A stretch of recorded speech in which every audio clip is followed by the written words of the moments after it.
de Rodolfo abrir aí seu comentário oficial sobre Vitor Ferraz, tem se mostrado uma contratação muito interessante desse início, né, da sua passagem pelo Náutico, efetivo e muita qualidade técnica e inteligência, que é o que eu prezo muito. É um cara que sabe o que fazer, não só consegue fazer, mas sabe o que fazer. Né? Porque de vez em quando temos jogadores que têm qualidade, que conseguem fazer um passe, mas não sabe a hora certa de cada coisa, né? E Vitor, não. Vitor, mesmo quando entra pelo meio, seja como segundo volante, quando entra um pouco mais avançado, e hoje precisou entrar na sua, né, digamos assim, como lateral, seguiu muito bem e faz esse gol aí de empate importantíssimo. E ele que pode passar a ter uma importância ainda maior, né, talvez com a titularidade, porque tivemos aí também uma lesão de Brian, né, um cara que já vem voltando de uma lesão grave e sentiu novamente hoje. Né? Ainda não se sabe a gravidade, mas possa ser que fique alguns dias mais fora. Né? Exatamente. O Brian saiu machucado, né, durante o jogo. O Náutico já está sem Hereda por 2 meses. Brian voltou de lesão, machucou. Inicialmente, a informação durante o jogo foi que foi um trauma, mas ele saiu chorando de campo, né? Então preocupa. E Vitor Ferraz, curioso que ele não veio para ser lateral, né? Ele veio para jogar no meio campo, mas pela necessidade talvez tenha que jogar agora na lateral. Mas é um jogador bem inteligente, né? Toda vez que ele entra, ele mostra uma característica diferenciada. Me preocupava muito a questão física dele, mas ele está compensando isso. Assim, ele está suportando bem todas as partidas que ele está entrando. Muitas vezes não joga muito tempo, mas quando ele entra, está sempre ditando o ritmo ali, ou do meio campo, ou pelo lado do campo. Muito bem, e hoje fez o gol, né, de empate. É um jogador que merece, né, pela história que ele teve no Náutico. Ele sempre fala que dormiu embaixo da arquibancada, queria voltar, ele pediu para voltar, ele pediu para o Náutico para voltar. Ainda teve jeito na diretoria, ficou meio assim, se aceitava ou não. Ele veio com um salário baixíssimo e, veja, já está se pagando, né, pelo desempenho, pela liderança e hoje pelo gol. Mas, além de Vitor Ferraz, vamos falar do desempenho geral. E aí eu vou chamar Rodolfo para falar desse jogo, desse empate do Náutico.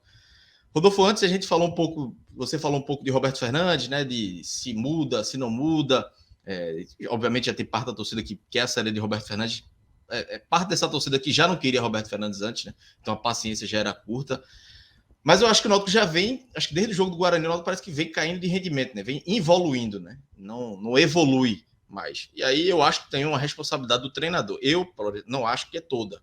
Eu acho que o elenco do Náutico é frágil. O Náutico não tem um camisa 9 bom que resolva. Então eu acho que, apesar da responsabilidade de Roberto Fernandes, ainda é um problema maior com o elenco. Eu, na minha opinião, esse elenco aí, se for demitir treinador a cada 5, 6 jogos, o Náutico vai terminar o ano com 7, 8 treinadores. A não ser que chegue um treinador que faça um milagre, que eu não vejo hoje no mercado disponível para o Náutico. Mas aí, Rodolfo, qual a porcentagem que tu acha dessa queda de rendimento de Roberto Fernandes? Soube que Felipe Conceição ainda está em Recife, viu? Olha, veja. Faço isso não. Roberto, veja, apesar de que Felipe Conceição, eu acho que ele conseguiu piorar o time do Náutico, né? Assim, ainda com o Roberto Fernandes, eu acho que o time ainda tá melhor. Mas, apesar que Felipe Conceição também, na minha opinião, com um pouco de informação, com um pouco de opinião, foi influenciado muito por gente de dentro e acabou prejudicando, minando o trabalho dele. Mas esse aí é uma questão mais para frente. Mas aí nessa questão, Rodolfo, quanto tu acha que é responsabilidade do elenco, quanto é de Roberto Fernandes, e faz a tua análise do jogo aí, desse empate do Náutico, mais um jogo que o Náutico não vence em casa, né? Empatou com o Guarani, já tinha perdido para o Bahia, perdeu para o Cruzeiro e agora empata com o CSA. Boa, Cláudio. Eu divido esse trabalho de Roberto antes da estreia oficial e a partir do dia seguinte, aquela derrota em casa para o Retrô. Porque a tua fala a respeito do intervencionismo, digamos assim, o caráter intervencionista que essa direção do Náutico tem, ele é muito forte. Né? Algo muito latente que realmente se manifestou muito nesse trabalho de Conceição, porque, não sei se por ser um treinador abrindo esse mercado no Nordeste, chegando aí com a temporada em curso, mas o fato é que ele se deixou influenciar por algumas visões internas, e Roberto Fernandes, acredito eu, no jogo de estreia, acredito eu não, recordo agora, que saiu na coletiva, que foi veiculado também até de maneira justa pela imprensa para balizar o desempenho naquela partida, seguiu muito que o roteiro de escalação das partidas anteriores, privilegiou quem tinha mais minutos em campo, ouviu um pouco da direção para entender como formatar a equipe, mas a partir do jogo, em sequência ao jogo, a derrota para o Retrô no jogo de ida, o Roberto começou a ir fazendo as escalações, as mudanças, as variações, as substituições com base em suas interpretações, nas suas vivências no treino, né, na sua própria leitura dos jogos. E o Náutico, como você pontuou, cresceu.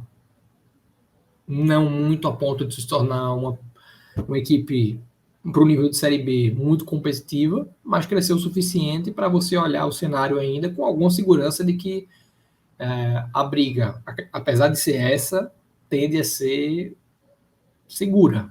É uma briga em que o Náutico tem favoritismo, você não olha, se não tiver um choque, se não tiver contratações, vai cair. Eu vejo que o elenco que existe hoje, permanecendo idêntico até o fim do ano, é suficiente para essa briga na parte de baixo.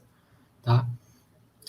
Então, a responsabilidade por parte do treinador, claro, né, sempre tem, isso é algo até que o próprio treinador puxa para si mesmo, por ser o gestor, por ser o responsável, a figura, né, o principal na gestão do elenco.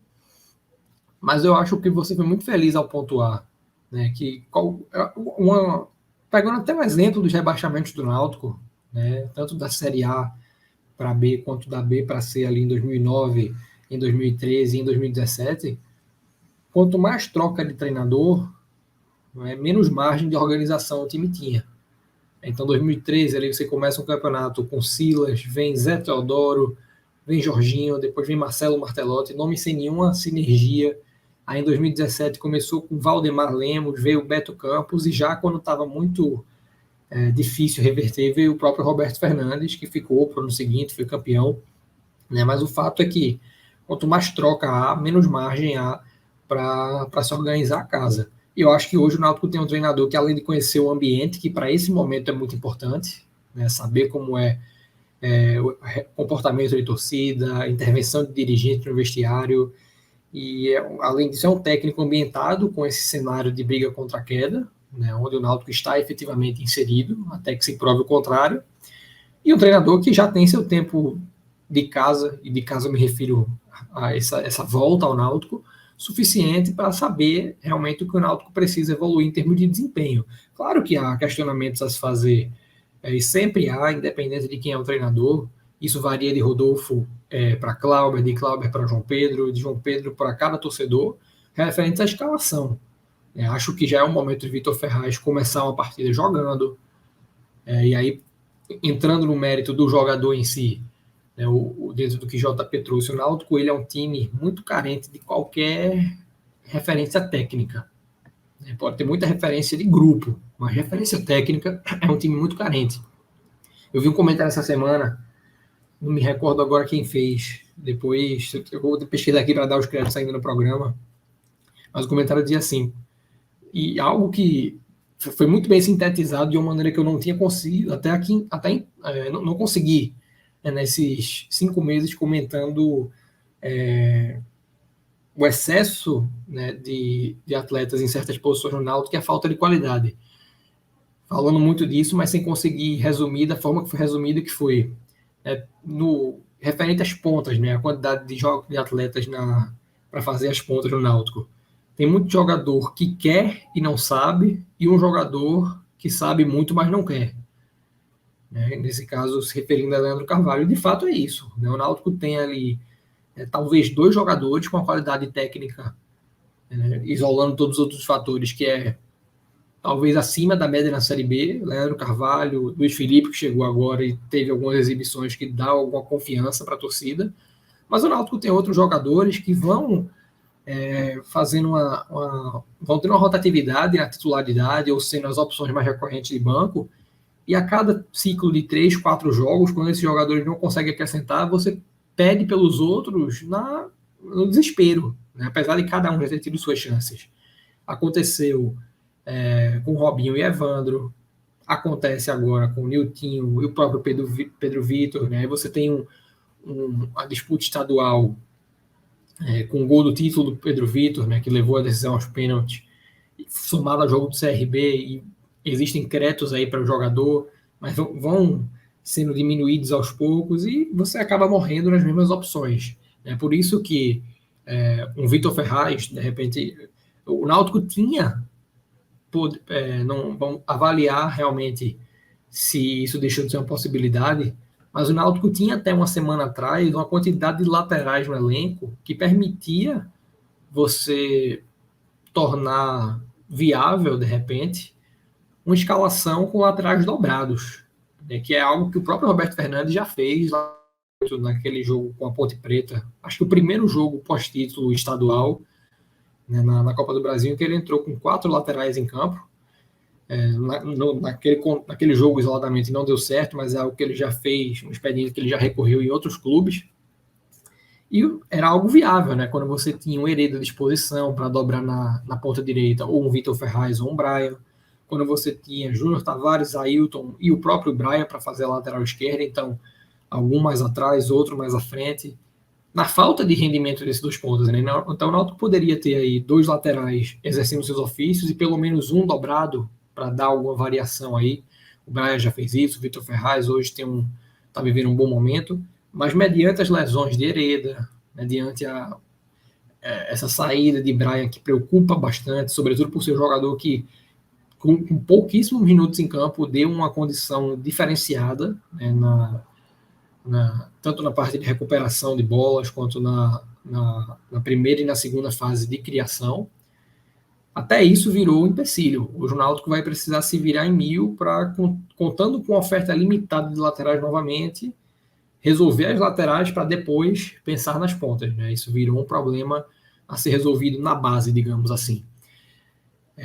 Nessa soma, veja quantos problemas a gente tem citado. Então, como dizer, isso é 100% responsabilidade do treinador, precisa de outro treinador, o melhor é a troca por um momento. Eu não vejo, e eu fiz a ponderação, né, ainda logo depois da demissão de Felipe Conceição, talvez até antes já viesse fazendo, de que o Náutico realmente precisava fazer a contratação desse treinador pensando não somente na disputa do título, mas na sequência do campeonato. Né, o que é que quer o Náutico na competição e o que é que está ao alcance do Náutico realizar. E o Náutico fez a contratação de Roberto, acredito eu, pensando mais nesse primeiro jogo, mas agora, pensando no primeiro desafio, que era a decisão estadual, que foi uma missão cumprida, e tem agora um contexto de Série B em que pese, né, o histórico de Roberto, que não é um histórico de acesso, mas acredito eu que tenha por parte dele, todo o intento devia ser. Então é tentar unir, né, a fome com vontade de comer por parte do treinador e o momento do clube, e ainda que eu não veja perspectiva para o acesso, jogar todo o jogo com essa meta de pontuação. O Náutico precisa viver realmente aquele clichê de que todo jogo não é decisão, porque para o nível do elenco e para a quantidade de baixas que o elenco vem sofrendo, que se soma a um momento abaixo de um Jean Carlos, a ausência de um camisa 9, assim, o padrão, eu vou chamar de fato, né, porque na próxima partida pode deixar de ser um fato. Até aqui mas o padrão da zaga de estar cedendo gols, assim, inadmissíveis, né, para um time de Série B, como aconteceu no jogo passado, como aconteceu hoje, e aí você fica dependente de quase sempre uma reação. E acredito eu, o único jogo que o Náutico virou esse ano tenha sido a própria vitória ali sobre o CRB. Né? Com certeza foi o único com algum peso. Com certeza dos jogos que tiveram peso, aquele foi o único. Então não está no DNA dessa equipe a capacidade de reagir mediante a desvantagem no placar. Então são muitos, mas muitos desafios que o Roberto tem. Esse é um período em que ainda há alguma margem de tempo para treinar, e eu acredito que todo o esforço de diretoria para prover melhores condições, até para pensar se uma alternativa de mano de campo não é necessária, né? Eu tenho batido na tecla, eu acho que os aflitos têm dificultado muito. É mais um problema mediante, acho que o Náutico tem nesse momento. Cada problema que você resolve é um passo maior do que se pensa, né, em direção à correção de rumos, e a gente viu isso no jogo de hoje, né? Tem sido um padrão do Náutico, foi assim contra o Guarani, foi assim contra o Cruzeiro, talvez contra o Cruzeiro até menos, mas ainda assim o padrão se manteve. Contra o Vila Nova, de uma equipe que entra em campo e sempre performa abaixo do seu adversário, sempre. O Cruzeiro, o Náutico ainda conseguiu ter uma criação de chances anterior ao gol sofrido, né, que não veio no jogo de hoje, por exemplo, nem no jogo contra o Guarani. Só que ainda assim é muito pouco, né, para a pontuação que o Náutico precisa ter. E aí eu vou dividir aqui entre a realidade e o objetivo. O objetivo da direção, que é declaradamente o acesso, mas eu acho um objetivo infundado. E o objetivo do clube, que é permanecer, e eu vejo hoje uma série de problemas que eu não vejo uma busca por resolução, ou ao menos uma tomada efetiva de linha de trabalho para ajudar o treinador a resolver. Roberto tem tido que lidar com problemas que não são da alçada de um treinador, e por conta disso eu não consigo, de forma alguma, colocar 100%, e nem talvez majoritariamente, na conta de Roberto, o insucesso que o Náutico vem tendo aqui na Série B.